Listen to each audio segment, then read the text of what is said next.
Hi everyone. So some of you have got a new uniform and you may have seen that it came with a crest here.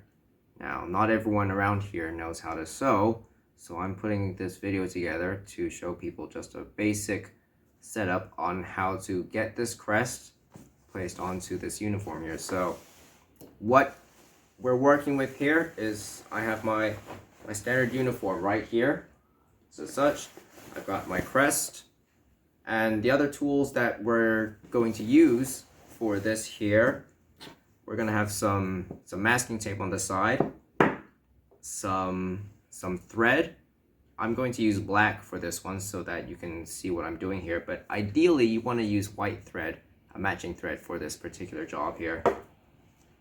Also on the side, you're going to want some needles, thimble, some pins. I keep them in a box like this here, but you're gonna need pins to hold it down. And some other people also have needle threaders to help thread the needle here. That's what these are. They're very helpful. And you'll find them in a lot of sewing kits, or like mobile sewing kits you might find at Dollarama and things. So let's get started then. So when putting the crest on here, what I'm going to do is I'm going to start off with some tape here just to temporarily hold the crest in place here. It's not going to be permanent, it's not going to be used to hold the thing forever, but what this does is it allows me to play with the placement a little bit so that I can get it just right here. So with the garment, you're going to put it over you, just as such. On here, and I'm just going to cross this over here. Well, the hemo isn't here, doesn't matter. So from here, you've got your uniform just pressed on, and you're going to take your crest here and just figure out the placement here. You maybe want it a little left, a little right, something like that. Figure out what that placement is. Once you figure it out, just hold the tape there just to hold it in place like that. Now that we've got the placement set up, now we can work with it. Just going to put it back on my table here. Hopefully the tape has still hold. Okay, so this is the piece in its orientation. Now I'm going to alter the camera angle just a little bit here. Here we go, we've got it just placed somewhere in a position of desire. Now, I'm just going to pin it down so that I can actually work with it. So I'm going to grab some pins here. I like to put my pins perpendicular to the direction that the stitches will be going in. So I'm just going to go like this here. I only need two pins at first, just so that I can get the positioning in. After that, I can remove the masking tape and then continue with my work now. So the masking tape is just there, just to hold it temporarily while I figure out placement. And we can throw this out afterwards. So let's toss that there. Now I'm just going to continue pinning here, just so that I get full coverage on this here. So I'm just going to put another one right here. Another one right here. So I think quarters is just fine. 4 pins should be enough here. It's a small job, so it doesn't need too much here. Okay, so next here, we're gonna do some stitching here.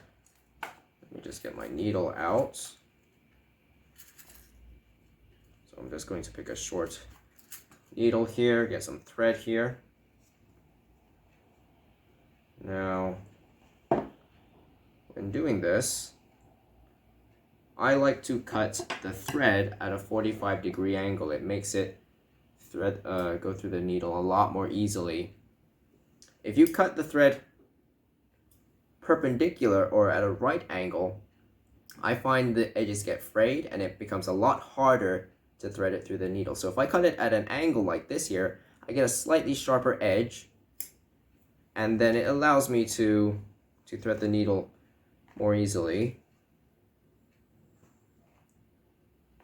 As such here. Oh, this is a very small needle here. Now, I'm not doing this too well here, so I might need to moisten the edge here just to make it come through a bit more.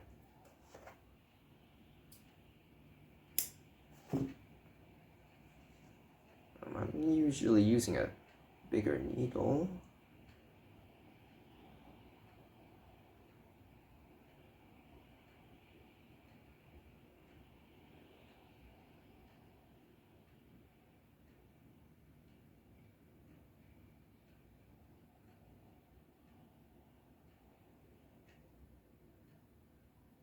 So, okay.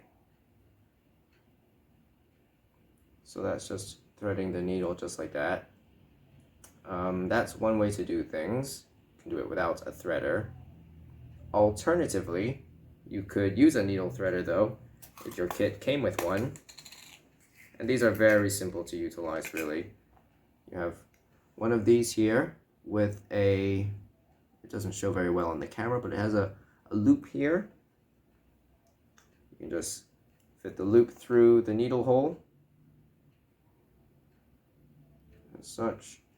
And then you can put your thread, well, you have the needle here and the loop, and then you can place your thread through that loop there, just like that. Then you can just pull it through just like that, and you have your needle threaded here, just like this here. The camera doesn't show it too well. I'm just using a camera on my phone here, but hopefully the idea comes through here. When pulling out the thread, most people like to pull it out to the length of roughly their arm to their elbow here, as such.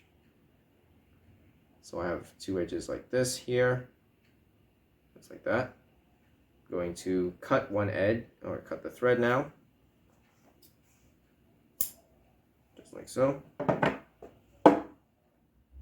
Now then, the thimble. The thimble is very important here. Not everyone uses a thimble these days. Some sewing kits will come with a plastic thimble. I've got a metal one here that I purchased at my local shop here. Thimble goes on the middle finger here. This is what I learned. So we go through here. We're gonna start off, I'm going to angle the camera a little lower actually, so that hopefully things can be seen a bit more easily here. So we're gonna start off the stitch with a tack. What I like to do is do the initial, start the stitch underneath the patch itself so that the initial tack doesn't show. This is similar to when people do a button, they put the initial stitch under the button itself here. I'm just going to go through once, and then, to do this, the thimble sitting on my middle finger pushes on the back of the needle as I go through. I'll demonstrate that once again actually. So here's the needle, and then my thimble with the finger just on the side here. I come through. I don't know if this shows too well here. Come through, poke, out, through. Okay, I've switched my camera angle to be a little closer to the workpiece here so that hopefully it's a little easier to see this. So I've got my needle and thread here, and I'm just going to start from underneath the patch here. So just going to open up a bit here, then I'm going to start the stitch. I'm going to take my needle, poke it through, come out. I'm going to make an initial loop here. I'm just going to pull it through so that one edge gets through. Now I'm just going to do a few loops here just to get the stitch started up here. I like to do 3 personally. I like to go 3 times, just 1 and then 2. Actually 2 should be enough here for something simple like this. And then I like to put a loop through here just to tie a knot here, just to get that stabilized a bit. So that's just starting the stitch here on the back side here. If I tug on it, it's pretty stable there, so that's good there. So now next, I'm going to just get the needle through the patch itself, go through there, and then from here, you can just go around the entire patch there, just coming through here. This is just a patch, so the stitch length doesn't need to be that particularly tight here. For if you're doing a garment or something, you can do a tighter stitch, or if you want a really tight stitch, then you can use a sewing machine as well here. This, I'm assuming, for people who don't have access to a sewing machine, so doing a standard running stitch is perfectly fine too for this sort of job here. I'm just going to go through. Once you get to one of your pins, you can just remove it. So I'm just going to take that out and put it in my box on the side. And then I can just keep going through. Again, you would normally use a white thread for this so that it doesn't show. But this here, I'm just doing a simple running stitch just to illustrate how it goes through, just like that.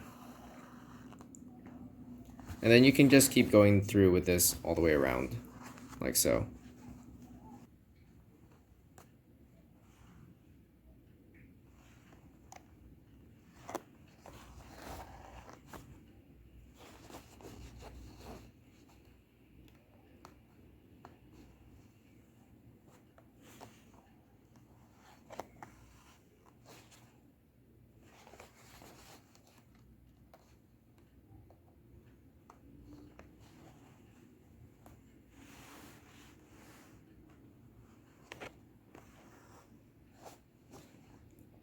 Now, once you reach the end of the stitch here and you've gone all the way around here, what you can do is you can poke one stitch through the patch once again, and then do some tacking here, some stitches here to close it off here.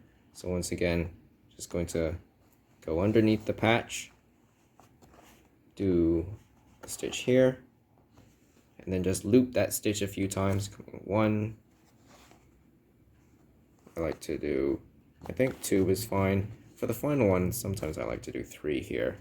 Just 1, 2, and then 3. Then tie a knot at the end here. Give that a few tugs just to make sure it's all nice and stable there.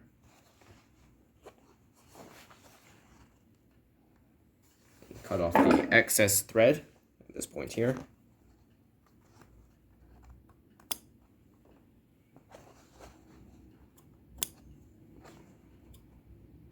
And the remainder of the knot here is just tucked behind the patch here, just like that there.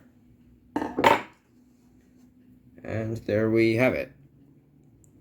Now, I didn't do a particularly good job here. The stitches are very visible.